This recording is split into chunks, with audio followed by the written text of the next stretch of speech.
शक्तिनगर सपनों का शहर था, एक ऐसी जगह जहां हर सुबह नई उम्मीदों के साथ शुरू होती थी।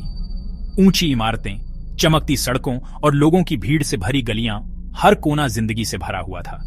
यहां के लोग अपने सपनों को सच करने के लिए दिन रात मेहनत करते थे। लेकिन यह सब तब तक था जब तक सब कुछ बदल नहीं गया। एक पल में सब कुछ थम सा गया। बच्चे स्कूल जाते हुए हंसते थे, उनकी मासूमियत में शहर की रौनक झलकती थी। दुकानदार अपनी दुकानें खोलते थे, हर सुबह एक नई शुरुआत की तरह लगती थी। और जिंदगी हमेशा की तरह चलती थी, जैसे कोई अनकहा वादा हो कि सब कुछ ठीक रहेगा। लेकिन एक परछाई चुपचाप सरक आई, किसी को भनक तक नहीं लगी। अचानक हर स्क्रीन काली हो गई, जैसे किसी ने शहर की धड़कन रोक दी हो। फिर एक नकाबपोश चेहरे पर चमकी कबीर। उसकी पहचान रहस्य थी, उसकी मौजूदगी डर, उसकी आवाज ठंडी थी, अराजकता और एक नए विश्व व्यवस्था का वादा कर रही थी। हर शब्द में धमकी छुपी थी। उसने 60 सेकंड के लिए शहर की बिजली बंद कर दी। नियंत्रण का एक प्रदर्शन। यह सिर्फ शुरुआत थी। सरकार और पुलिस में घबराहट फैल गई। हर अधिकारी हैरान था कि इतनी बड़ी घटना कैसे हो गई। कोई नहीं जानता था कि एक बेनामी दुश्मन से कैसे लड़े। हर योजना अधूरी लग रही थी। कबीर मशीन में एक भूत था, बिना एक भी गोली चलाए शहर को बंधक बनाए हुए था। उसकी पकड़ हर कोने में महसूस हो रही थी। लोग डर में फंसे थे, सड़कें खाली थीं, हर आवाज एक खतरा थी। घरों के दरवाजे बंद, खिड़कियों से झांकती आंखें। नेता असहाय लग रहे थे, दुश्मन पहले ही दीवारों के अंदर था।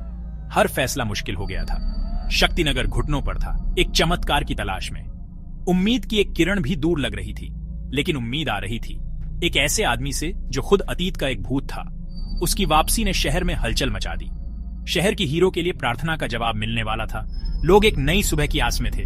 घेराबंदी अभी शुरू हुई थी, लेकिन लड़ाई अब असली मायनों में शुरू होने वाली थी। अराजकता से दूर, शहर की हलचल और शोर से परे, एक कोना था जहां शांति अभी भी सांस ले रही थी। अरसलान एकांत में रहता था, अपने अतीत की परछाइयों से घिरा हुआ, एक साधारण जीवन जीने की कोशिश करता हुआ। एक पूर्व सेना का दिग्गज जिसे मरा हुआ मान लिया गया था। उसके चेहरे की झुर्रियों में कई जंगों की कहानियां छुपी थीं। उसने हिंसा को पीछे छोड़ दिया था, शांति की तलाश में था, लेकिन दुनिया के पास और योजनाएं थीं।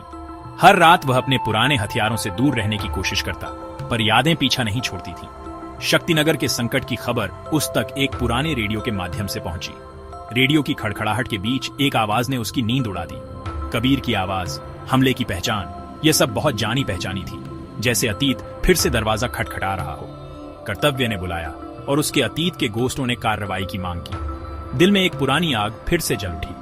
अपने ठिकाने को छोड़ने का मतलब उस हथियार में बदलना था जिसे वह भूलने की कोशिश कर रहा था। वह जानता था कि एक बार लौटने के बाद वापसी मुश्किल होगी। उसने एक बैग पैक किया, उसके अंदर का सैनिक जाग गया। हर चीज को सावधानी से रखा, जैसे कोई अंतिम यात्रा पर निकल रहा हो। शांति खत्म हो गई थी, भूत लौट रहा था। वह जानता था कि यह रास्ता उसे फिर से अंधेरे में ले जाएगा। शक्तिनगर को एक रक्षक की जरूरत थी और केवल वही जवाब दे सकता था। शहर की गलियों में डर पसरा था, उम्मीद की एक हल्की किरण भी नहीं थी।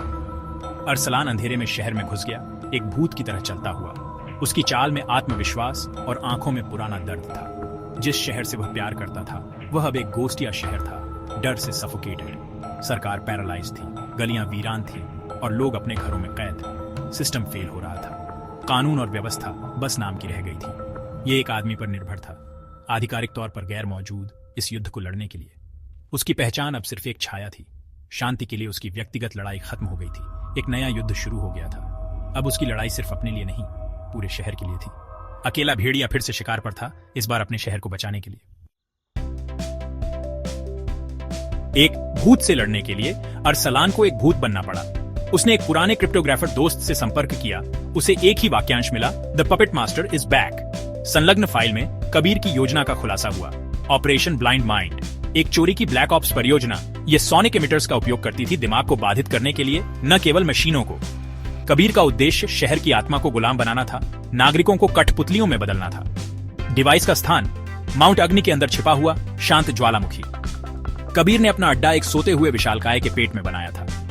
अरसलान का मिशन स्पष्ट था, ज्वालामुखी में घुसना, न्यूरोपल्स कैनन को नष्ट करना और कबीर को रोकना। अराजकता का काउंटडाउन शुरू हो गया था। एक अकेले आदमी की सेना को साहस से ज्यादा की जरूरत होती है। अरसलान एक छिपे हुए आर्मरी में गया, स्टेल्थ और सटीकता के लिए कस्टम गियर इकट्ठा किया। उसका शस्त्रागार ईएमपी और सोनिक डिसरप्टर्स के साथ एक साइलेंस्ड असॉल्ट राइफल, एक हाईटेक पिस्टल और एक कॉम्बैट नाइफ। उसका सूट एक्टिव कैमोफ्लाज और लाइट वेट आर्मर प्रदान करता था। एको वाइजर उसे हर स्पेक्ट्रम में देखने और दुश्मन की तकनीक का नक्शा बनाने देता था। हर उपकरण का एक उद्देश्य था, हर गैजेट एक खतरे का सामना करता था। हथियारबंद और तैयार अरसलान ज्वालामुखी के दिल में उतरने की तैयारी कर रहा था। अरसलान माउंट अग्नि पर चढ़ा, मुख्य सड़कों से बचते हुए अपने इको वाइजर के मार्गदर्शन में। उसे छिपा हुआ प्रवेश द्वार मिला, चट्टान में छिपा हुआ एक हैंगर डोर। तकनीक और चालाकी का उपयोग करके उसने बायोमेट्रिक और साइज्मिक लॉक्स को बाईपास किया। अंदर ठिकाना सफेद गलियारों और ठंडी रोशनी का एक फ्यूचरिस्टिक मेज था।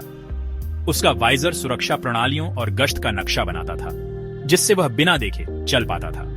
कंट्रोल रूम का रास्ता सेंसर और जालों का एक घातक गॉन्टलेट था। अरसलान ने माइक्रो ईएमपी बर्स्ट से उन्हें डिसेबल कर दिया, सर्जिकल प्रिसीजन के साथ चलता हुआ। हर कदम उसे न्यूरोपल्स कैनन के करीब लाता था। खामोशी आगे आने वाले तूफान का एक प्रेल्यूड थी। अंदरूनी सैंक्टम के पास अरसलान का सामना कबीर के रोबोटिक सोल्जरों से हुआ, चिकने, घातक और सशस्त्र। शांत घुसपैठ खत्म हो गई थी, लड़ाई शुरू हो गई थी। उसने एनर्जी ब्लास्ट्स को चकमा दिया, कवर और अपनी समझ का उपयोग करते हुए। एक सोनिक डिसरप्टर ग्रेनेड ने रोबोटों के सेंसर्स को स्क्रैम्बल कर दिया, जिससे उसे एक मौका मिला। उसने उनके कमजोर जोड़ों को निशाना बनाया, सटीक शॉट से उन्हें निष्क्रिय कर दिया। गिरे हुए रोबोटों को ढाल के रूप में उपयोग करते हुए उसने उनकी ताकत को उनके खिलाफ कर दिया। यह एक क्रूर टैक्टिकल बाले था। अरसलान हर मोड़ पर मशीनों को मात देता हुआ। 1 मिनट से भी कम समय में गलियारा चमकते हुए धातु से भरा हुआ था। आखिरी रोबोट ने हमला किया। अरसलान ने उसे एक पावर कंड्यूइट में पटक दिया, खतरे को खत्म कर दिया। रास्ता साफ था, लेकिन असली लड़ाई बस आगे थी। कबीर का अंतिम बचाव इंतजार कर रहा था। मुख्य व्यंजन परोसा जाने वाला था। अरसलान आगे बढ़ गया। अरसलान कंट्रोल रूम में घुस गया। उसकी सांसें तेज थीं, दिल की धड़कनें मशीनों की गूंज में खो रही थीं। सामने कबीर और राक्षसी न्यूरोपल्स कैनन खड़े थे, एक ऐसा हथियार जो पूरे शहर की किस्मत बदल सकता था। कमरे में तनाव इतना घना था कि हवा भी भारी लग रही थी। कबीर, शांत और नकाबपोश, ने उसका स्वागत किया। उसकी आवाज में अजीब सी ठंडक थी। तुम इसे रोक नहीं सकते अरसलान। मैं उन्हें अराजकता से बचा रहा हूं, व्यवस्था और शांति दे रहा हूं। उसके शब्दों में विश्वास और खतरा दोनों झलक रहे थे। अरसलान ने अपनी राइफल को कसकर पकड़ा। उसकी आंखों में गुस्सा और दृढ़ता थी। ये शांति नहीं है, ये गुलामी है। तुम नियंत्रण चाहते हो, मुक्ति नहीं। उसकी आवाज में विद्रोह की आग थी, जैसे वह हर हाल में लड़ने को तैयार हो। कबीर ने शहर के चमकते नक्शे की ओर इशारा किया। स्वतंत्र इच्छा दुख है, मैं मुक्ति प्रदान करता हूं। उसके लिए शहर एक शतरंज की बिसात था और लोग मोहरे। तुम बस एक और तानाशाह हो, अरसलान ने जवाब दिया। जीवन अराजकता है और मैं तुम्हें इसे लेने नहीं दूंगा। उसकी आवाज में चुनौती थी, मानो वह कबीर की हर योजना को नाकाम करने का संकल्प ले चुका हो। कबीर हंसा। उसकी हंसी में तिरस्कार था। तुम केवल हिंसा समझते हो, तुम बहुत देर कर चुके हो अरसलान। उसकी आंखों में जीत की चमक थी, मानो सब कुछ उसके नियंत्रण में हो। न्यूरोपल्स कैनन की ऊर्जा गूंजने लगी। नीली रोशनी से कमरा जगमगा उठा। अचानक एक भयानक काउंटडाउन शुरू हो गया। 10 मिनट में शक्तिनगर का पुनर्जन्म होगा, कबीर ने घोषणा की। उसकी आवाज पूरे कंट्रोल रूम में गूंज उठी। बाहर शहर की रोशनी खतरे की आहट से कांप रही थी। अंतिम लड़ाई सिर्फ एक शहर के लिए नहीं थी, बल्कि मानवता की आत्मा के लिए थी। हर इमारत, हर गली, हर नागरिक अब इस टकराव का हिस्सा था। अरसलान का संकल्प और मजबूत हो गया। कमरा मशीन की शक्ति से कंपन कर रहा था, लेकिन उसके इरादे अडिग थे। वह जानता था कि हार का मतलब सिर्फ उसकी नहीं, बल्कि लाखों की हार होगी। कबीर का सपना हकीकत से कुछ ही पल दूर था। उसकी आंखों में सत्ता की भूख और जीत का नशा साफ झलक रहा था। अरसलान को अब कार्रवाई करनी थी। उसके पास सोचने का समय नहीं था। हर सेकंड कीमती था। लाखों का भाग्य दांव पर था और वह जानता था कि एक छोटी सी चूक सब कुछ बदल सकती है। विचारधाराओं का युद्ध अपने चरम पर पहुंच गया था। केवल एक ही बचकर निकलेगा। घड़ी चल रही थी और दोनों के सामने अब सिर्फ एक रास्ता था, आखिरी टकराव। मशीन की गूंज बढ़ गई। एक आपदा का काउंटडाउन। अरसलान ने कंसोल पर गोली चलाई, लेकिन एक एनर्जी शील्ड ने उसे रोक दिया।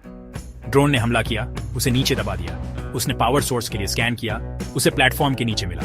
ईएमपी ग्रेनेड्स ने उसे कुछ सेकंड दिलाए। वह प्लाज्मा यूनिट की ओर भागा। कबीर ने शिफ्टिंग फ्लोर पैनल्स को ट्रिगर किया, लेकिन अरसलान चकमा देता और कूदता हुआ हैच तक पहुंच गया। उसने उसे फाड़ दिया, अस्थिर कोर को उजागर कर दिया। विस्फोटकों के बिना उसने अपनी राइफल को रेगुलेटर में फंसा दिया और गोली चलाई। कोर अस्थिर हो गया। अलार्म बजने लगे और कबीर गुस्से में चिल्लाया। अरसलान साफ कूद गया जैसे ही विस्फोट ने कमरे को फाड़ दिया, न्यूरोपुल्स कैनन को नष्ट कर दिया। आतंक की मशीन हमेशा के लिए शांत हो गई। जैसे ही धूल जमी, अरसलान उठा, चोटिल लेकिन जिंदा। कबीर चला गया था। सुविधा उसके चारों ओर ढह रही थी। वह भोर में भाग निकला। शहर अपने दुःस्वप्न से जाग रहा था। कबीर की छवि स्क्रीन से गायब हो गई। उसकी जगह सूर्योदय ने ले ली। शक्तिनगर फिर से जिंदा हो उठा, परछाइयों में लड़ी गई लड़ाई से अनजान। अरसलान ने दूर से देखा। उसका इनाम शहर की हंसी और उम्मीद थी। वह फिर से गायब होने के लिए तैयार था, लेकिन उसने एक बच्चे को पहाड़ की ओर इशारा करते देखा, पूछते हुए, हमें किसने बचाया? अरसलान मुस्कुराया। इससे कोई फर्क नहीं पड़ता कि कौन, बस इतना कि वे सुरक्षित थे। वह परछाइयों में घुल गया, एक बार फिर एक भूत, लेकिन बदल गया। उसने एक विचार के लिए लड़ा था कि एक व्यक्ति बदलाव ला सकता है। उसकी लड़ाई खत्म हो गई थी, अभी के लिए। जब तक परछाइयां थीं, एक रक्षक की जरूरत होगी, और अरसलान